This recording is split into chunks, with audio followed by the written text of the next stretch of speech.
Capítulo 2. Nuestros enemigos espirituales.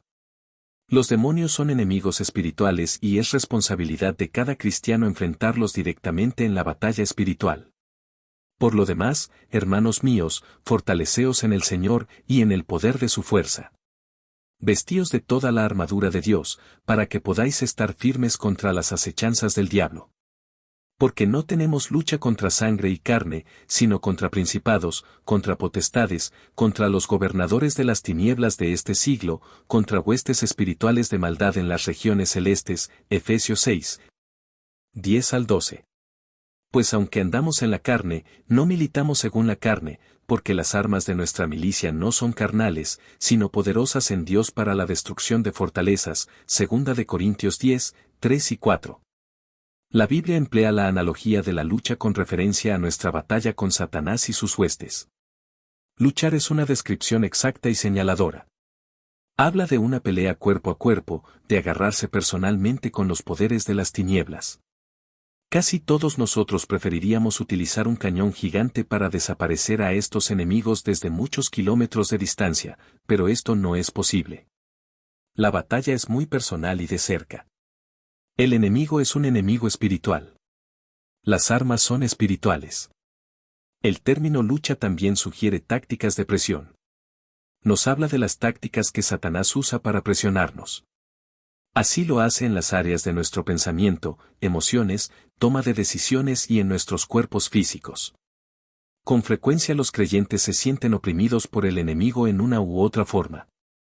Cuando uno ignora las artimañas y los engaños de Satanás, puede volverse en busca de alivio a los tranquilizantes, a las píldoras para dormir o incluso al sofá del psiquiatra.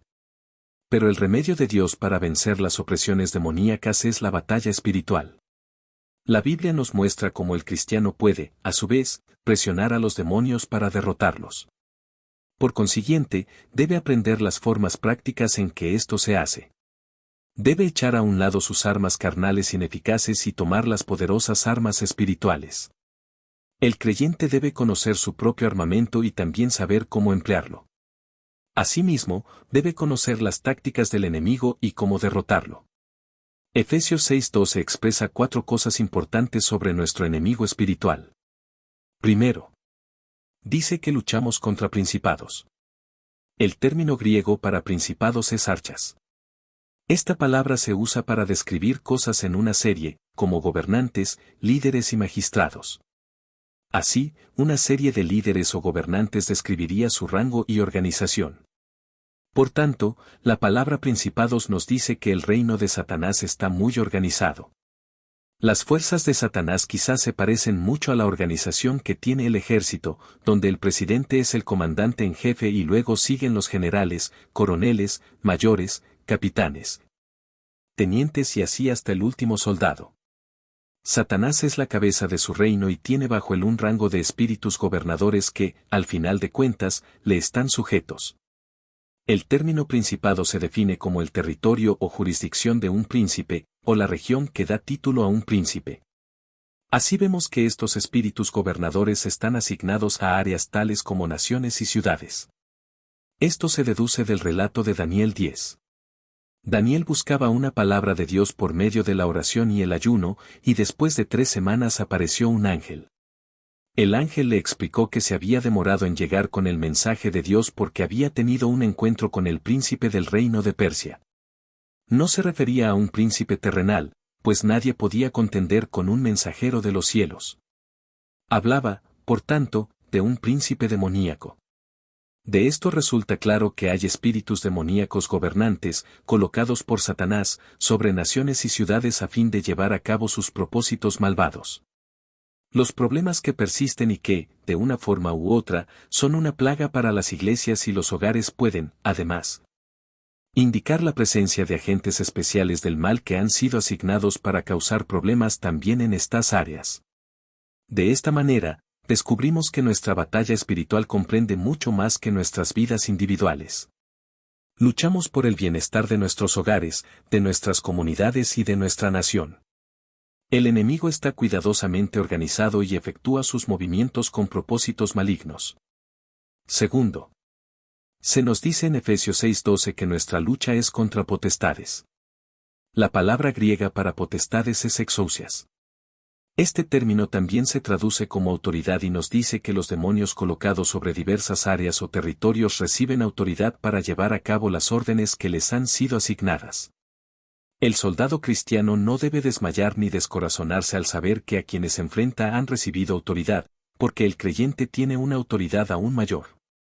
Está investido con la autoridad del nombre de Jesús. Y estas señales seguirán a los que creen, en mi nombre echarán fuera demonios, Marcos 16:17. Este versículo dice que el creyente tiene una autoridad mayor que la de los demonios. Los demonios están obligados a someterse a la autoridad del nombre de Jesús. La Escritura revela que los demonios no solo tienen autoridad, sino que también tienen poder.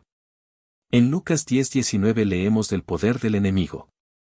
La palabra que se traduce como poder en griego es dunamis. Nuestros términos dínamo y dinamita vienen de esta raíz. Pero este hecho no debe intimidar al guerrero cristiano, porque en la palabra de Dios ha recibido la promesa de que puede tener mayor poder que el enemigo. Pero recibiréis poder, cuando haya venido sobre vosotros el Espíritu Santo, Hechos 1:8. El poder del creyente le llega con el bautismo en el Espíritu Santo. Jesús sabe que sus seguidores necesitan tanto la autoridad como el poder para enfrentarse al enemigo. Cuando envió a los 12 a ministrar, los mandó completamente equipados. Habiendo reunido a sus 12 discípulos, les dio poder y autoridad sobre todos los demonios, y para sanar enfermedades, Lucas 9:1.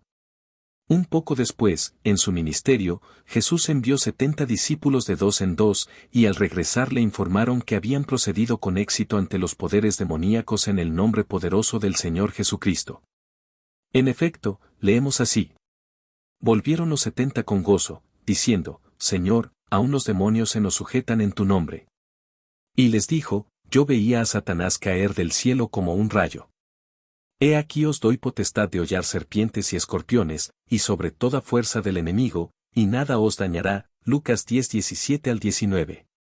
La comisión que Jesús dio a su iglesia suministra la misma autoridad y el mismo poder. En Marcos 16:17 se nos dice que los creyentes pueden expulsar demonios en el nombre de Jesús. La promesa no se limitó a los apóstoles o a los discípulos del primer siglo, sino que es una promesa para todos los creyentes de todos los tiempos. La comisión que aparece en Mateo 28:18-20 comienza con esta declaración. Toda potestad me es dada en el cielo y en la tierra. Por tanto, id. Hoy tenemos la misma autoridad y el mismo poder para el ministerio que inicialmente se dio a la Iglesia. Sería muy tonto ir contra los espíritus demoníacos sin este poder y sin esta autoridad. La autoridad nos viene por medio de la salvación, el poder llega a través del bautismo en el Espíritu Santo. El poder dado al creyente por medio del poderoso bautismo en el Espíritu Santo se evidencia mediante la operación de los dones del Espíritu, ver 1 Corintios 12:7-11. Dones del Espíritu, como las palabras sobrenaturales de conocimiento y de discernimiento de espíritus, son indispensables en la batalla espiritual. Este poder y la autoridad del nombre de Jesús se dieron al creyente para vencer a los poderes demoníacos. El policía es un ejemplo de autoridad y de poder. Se levanta por la mañana y, antes de salir a su trabajo, se pone su uniforme y su placa. Todos reconocen su autoridad cuando ven su uniforme y la placa, pero hay algunos individuos sin ley que no respetan esa autoridad. Entonces, el policía se pone su cinturón, se cuelga su bolillo a un lado y el revólver al otro. Ahora, ya tiene poder para respaldar su autoridad. De manera semejante, el cristiano cometería una torpeza si va contra las fuerzas demoníacas sin poder y sin autoridad. No debemos esperar que Dios venga a rescatarnos. No es tiempo de orar para que Dios nos dé poder y autoridad. Él ya los ha provisto con nuestra salvación y nuestro bautismo en el Espíritu Santo. Por tanto, Él espera que reconozcamos que ya nos dio los recursos necesarios y que vayamos a la batalla espiritual para convertirnos en la iglesia militante que aparece en la profecía. Y yo también te digo, que tú eres Pedro, y sobre esta roca edificaré mi iglesia, y las puertas del Hades no prevalecerán contra ella. Mateo 16:18. Tercero, sabemos que la lucha es contra los gobernadores de las tinieblas de este siglo. La palabra en griego para gobernadores del mundo es cosmocratoras. Esta palabra se puede traducir como señores del mundo o príncipes de este tiempo. Esta designación del enemigo enfatiza su intención de controlar. A Satanás se le refiere en la Escritura como Dios de este mundo o Dios de este siglo, 2 de Corintios 4:4. Cuando Adán cayó por el pecado, Satanás obtuvo dominio sobre el mundo. Jesús no negó esta pretensión del diablo durante las tentaciones del desierto. Otra vez le llevó el diablo a un monte muy alto, y le mostró todos los reinos del mundo y la gloria de ellos, y le dijo, todo esto te daré, si postrado me adorares, Mateo 4:8-9. Es imperativo reconocer que Satanás es un enemigo vencido. Se le ha despojado de su poder y de su reino, y tenemos todo el derecho de tratarle como a un invasor. Supongamos que usted tiene una propiedad en el campo y coloca avisos a su alrededor que dicen, prohibido el paso. Esto significa que usted es el dueño y que tiene derecho legal para mantener a otras personas fuera de ella. Si un cazador llega, no atiende los avisos y la invade, cuando usted le encuentre, puede hacer que salga porque él no tiene ningún derecho para permanecer allí. Es importante comprender que los espíritus demoníacos no tienen ningún tipo de derecho con respecto al cristiano. Pueden invadir, pero si estamos listos a tomar la iniciativa y llamarles la atención, deben salir. Jesús explicó su competencia para expulsar demonios con estas palabras. Mas si por el dedo de Dios echo yo fuera los demonios, ciertamente el reino de Dios ha llegado a vosotros. Cuando el hombre fuerte armado guarda su palacio, en paz está lo que posee. Pero cuando viene otro más fuerte que él y le vence, le quita todas sus armas en que confiaba, y reparte el botín, Lucas 11:20-22. Jesús declaró que al hombre fuerte se le quitó la armadura. Esto significa que Satanás ha quedado completamente indefenso.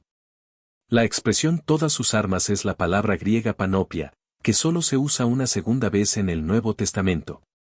En Efesios 6:11 el cristiano es exhortado a vestir toda la armadura de Dios. Así, el cristiano no es vulnerable en ningún punto, en cambio el diablo lo es en todos. Satanás aún busca gobernar el mundo y se debe estar de acuerdo en que ha hecho progresos considerables. ¿Por qué? Porque la Iglesia no se levanta con el poder y la autoridad que se le dio. Sin embargo, una gran parte del cuerpo de Cristo hoy está alcanzando un mejor conocimiento del enemigo y de su propia fortaleza y armamento espiritual, y está tomando la ofensiva contra Satanás y sus huestes. Entre más cristianos entren en esta batalla, mayores pérdidas sufrirá Satanás. Cuarto, la Escritura nos dice que la lucha es contra huestes espirituales de maldad en las regiones celestes. En esta frase la palabra clave es maldad. Este término sugiere todo lo que es altamente dañino o destructor por naturaleza. Estos poderes malignos solo tienen un objetivo, la maldad. Pueden aparecer como ángeles de luz y con sus engaños llevar a muchos hacia sus redes de destrucción. Jesús desenmascaró sus propósitos malos con estas palabras, el ladrón no viene sino para hurtar y matar y destruir. Juan 10:10. Las cuatro expresiones de Efesios 6:12 nos dan un cuadro sumamente vívido del reino de Satanás. Está altamente organizado para cumplir sus propósitos. Los poderes demoníacos están puestos en orden de batalla y han recibido autoridad de Satanás para controlar todo el mundo y plagarlo con la maldad más dañina.